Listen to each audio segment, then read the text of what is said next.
Should you visit Weymouth Sea Life Centre? Is it worth it? We're going to find out.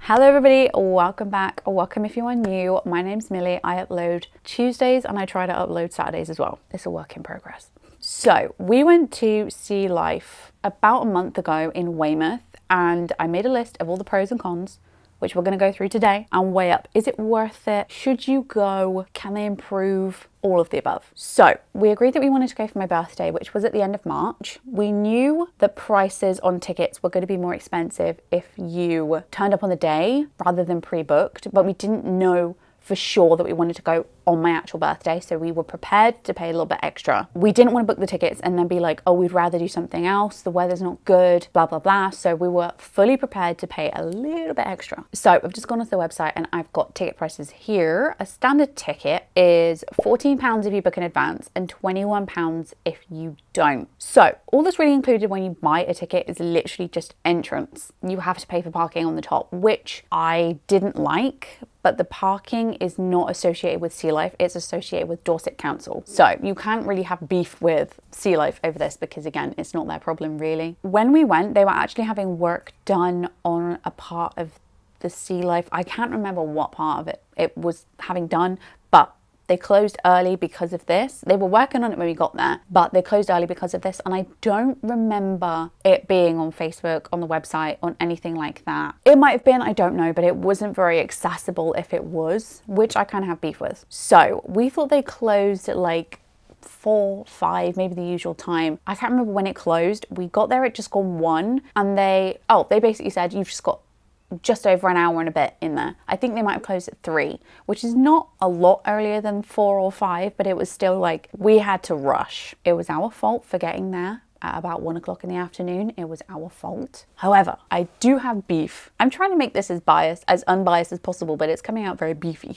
I do have beef with the fact that they charged us an all-day ticket when we got there at 1, it might have been just before, just after, I don't know, we'll say 1. Got there at 1 and the park closed at about 3. They still charged us £42, I think, which I thought was ridiculous. Sea Life, if you're watching this, please introduce like a half a day ticket, because I think they open 10 till 4. I think that's what I've just checked the website and said. It wasn't the day that we went, but it says 10 till 4. So I think anyone after noon, you should be like, you pay 60% of the ticket price that usually would have been. I don't know. Or you could split it halfway and be like, if you arrive after 1, that's about halfway between. It is halfway between. If you arrive after 1, you have to pay 60% because it's not 50%. They're still making 10% extra on you, which is fine. It's a business. Ideally, they would half it if you're going for half the day, but they don't. It's a business. But I have beef that we went in for about an hour and a bit and they charged us £42. We did take Molly, but luckily Molly went free. Thank God. And I think under 2s go free as well. I don't know. If you're interested about tickets, go and look on the website.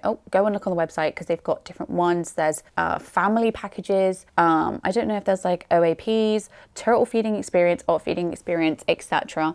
So go and have a look at all the bundles on there. But we basically just got 2 standard tickets, and that was £42 plus parking. And again, all the tickets really get you is entrance to the park. That's it, just to look around at the fish. If I'm being environmental activist Millie, or whatever that alter ego is, I think that the tanks were very small. I love animals, certain animals, tortoises, turtles, certain kinds of fish. This applies to all fish. Their tanks were very small and there wasn't a lot going on in there, which I suppose is what you want when you go and visit an aquarium, because if they've got loads of tunnels and stuff, you're not going to be able to see the fish, which is what you pay to go and see. But I just think these poor little babies probably get very bored in there. So they could have done with some more entertainment. Clear tunnels.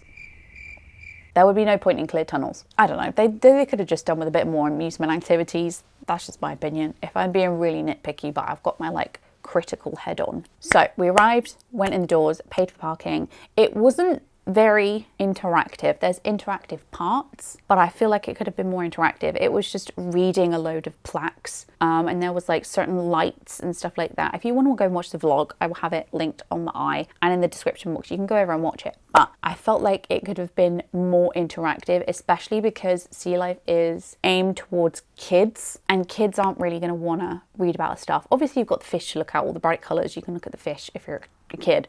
But it's equally as important for them to sort of learn about the fish that they're looking at. And I feel like kids would, especially a 24-year-old kid would get very bored just reading signs. It's fun when they make it interactive. There was a part that you can like touch the fur of the animals, not actual animals. It was like, you know, those pop-up books that you get when you're a kid and it's like felt and stuff like that. There was parts like that. I think more interactive parts like that. I'm saying this like I own the best aquarium in the world and I think people need to get up to my level. No, I'm just speaking as a consumer, which is what Sea Life is marketed towards. So I feel like a bit of feedback will be good for them. When we went in the door, we paid the tickets, went through the door, and immediately somebody was there asking if we wanted a picture taken with a green screen behind us. We did that. Chad doesn't like having his picture taken, but I enjoyed it for the memories. I thought it was a bit odd that we got shanghaied as soon as we went through the door. I think it should have been optional, but again, that might be how they make sure that you go and look at the pictures and all the bundles that they have. They kind of do it from a marketing point of view, which is fine, fair enough, but I think it should have been away from the doors when you come in. I think you should have been able to like walk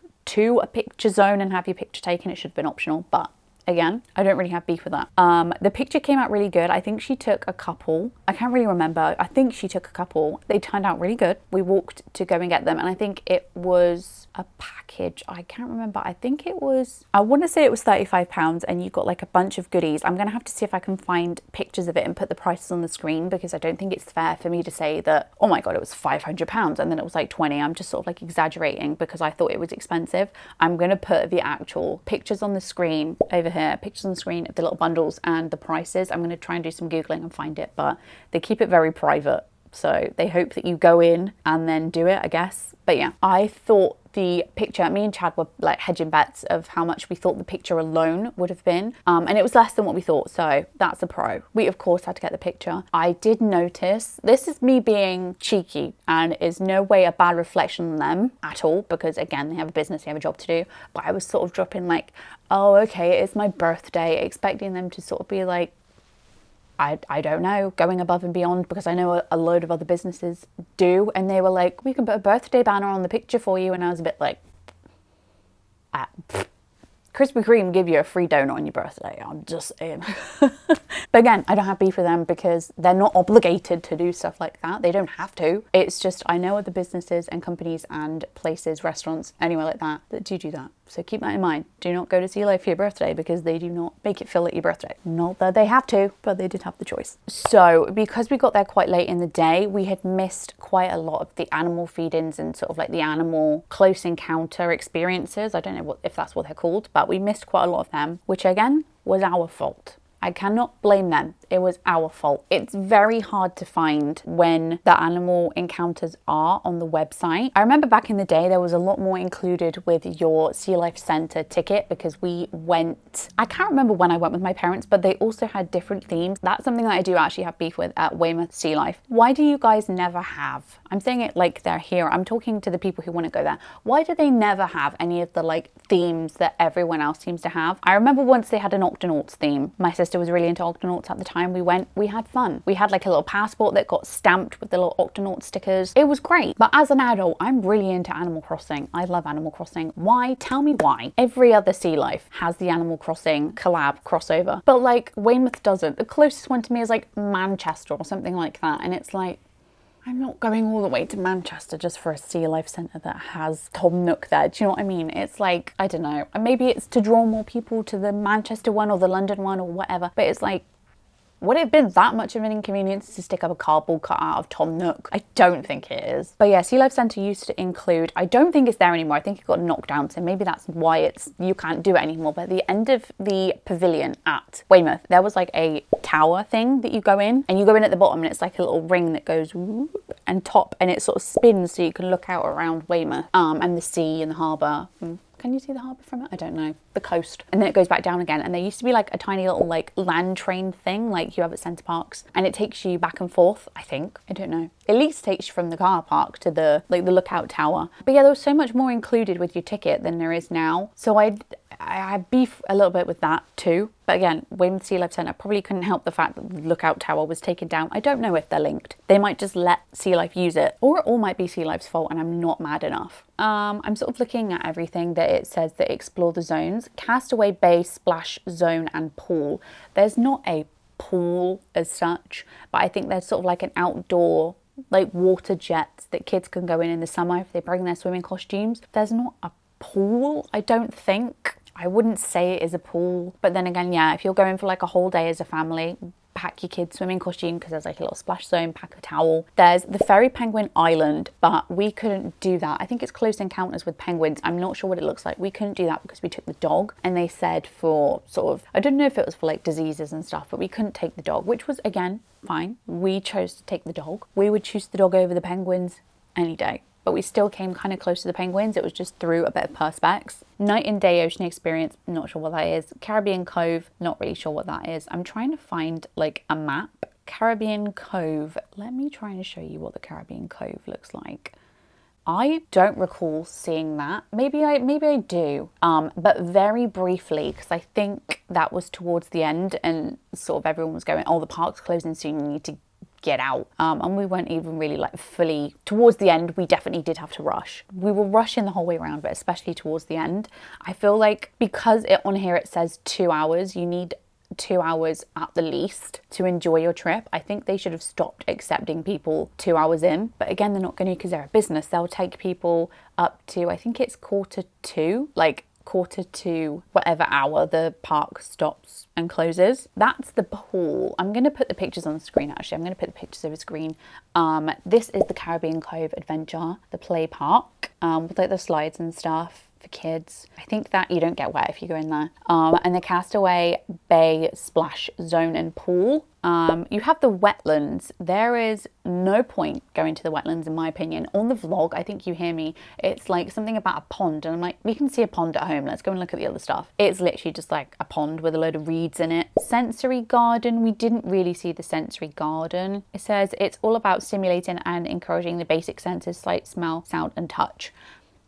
I feel like that's marketed towards little kids. I don't think there's much of a point. It says they have food outlets. When we went, they didn't have any open. I think they say that they have, it says bandstand bites all year round. It was not. This looks like it would have been like the pizza place. Again, on the vlog, you can see me sort of be like, oh, they have pizza here. And Chad's like, it's not open. And I'm like, oh, okay. It says open all year round. So I do have a bit of beef with that. Caribbean Coffee Company. Open daily at weekends only. So only Saturdays and Sundays. You can only get a Caribbean coffee. So I do have a little bit of beef with that. Tropical Treats. Oh, open from May half term 2026 daily. And they do ice creams and stuff. So maybe we just went off peak. I feel like if we're going off peak, we shouldn't have had to pay normal prices. But again, that's just me. I feel like I'm not being that unreasonable. I feel like people will agree with me. If something's open from May, like I can't be mad that it's not open because like that's stupid, it's not open. But I can be mad that I would be charged the same amount as someone who goes, who does have access to that. Do you know what I mean? Like if you want to make it £21 a ticket, that's fine. But £21 a ticket should entitle you to absolutely everything. If I arrive halfway through the day, again, my fault. But also I don't feel like I should have had to have paid for a full day. Half a day would have been fine because I still would have been overpaying technically. Also, doesn't open till May, okay? Doesn't open on weekdays. Okay, I don't know, it's just a little bit like, it's all on their website, so I can't have beef with that. It's just more the fact that it's like, when you do go, you have to bring your own packed lunch. I don't know, or some days you have to bring a packed lunch and other days you don't, and it's just a lot. When we went, there was no food or drink stalls open. The pizza was shut. I don't think the Costa was open. Again, I don't know because we were rushing, but I know that the cafe restaurant in next to the gift shop was definitely closed. Again, we went to the gift shop at the end of the visit, so it's obviously not going to be fully open and expecting us to sit down because it's like they close at 3, so why would they be accepting people in at 2:45? I don't know, but it just looked very empty for 2:45. Like fair enough if you want to shut the till off at 2:45 and let people finish up their food, but it looked like they had shut it off at like 2 and nobody was in there. I don't know. These are just observations. I'm trying to make it sort of like as unbiased as possible, but again, I'm a consumer. I have opinions. I have things that I don't like. I have things that I thought went wrong. I've been somewhere, if I don't think it's going to be very good, unfortunately for businesses, I am going to tell you that I don't think it's very good. I'm not going to say it's the best place on earth. You trust my judgment, you go, you're disappointed. I just want to make sure that you guys make informed decisions about going somewhere. So yeah, there are lots of different creatures. It says on the website about what ones you can expect. It says something about discover shark life, treasure hunt, quiet at the aquarium. First Sunday of every month, last 1.5 hours of opening. Tickets from £19 per adult. From £19 an adult for 1.5 hours? Am I reading this wrong? These sessions provide a quieter experience for those with autism and other neurodiverse conditions. I really hope that they're not charging £19 for 1.5 hours at the aquarium. I feel like I'm going to have to ring them and ask and then put it on the screen if they were doing that or not. I'm going to hold in my disappointment, because if they're just targeting autistic individuals by saying, look at this special package we offer, but it's really expensive, and extorting them, I'm going to hit the roof. So I'm going to contain my disappointment.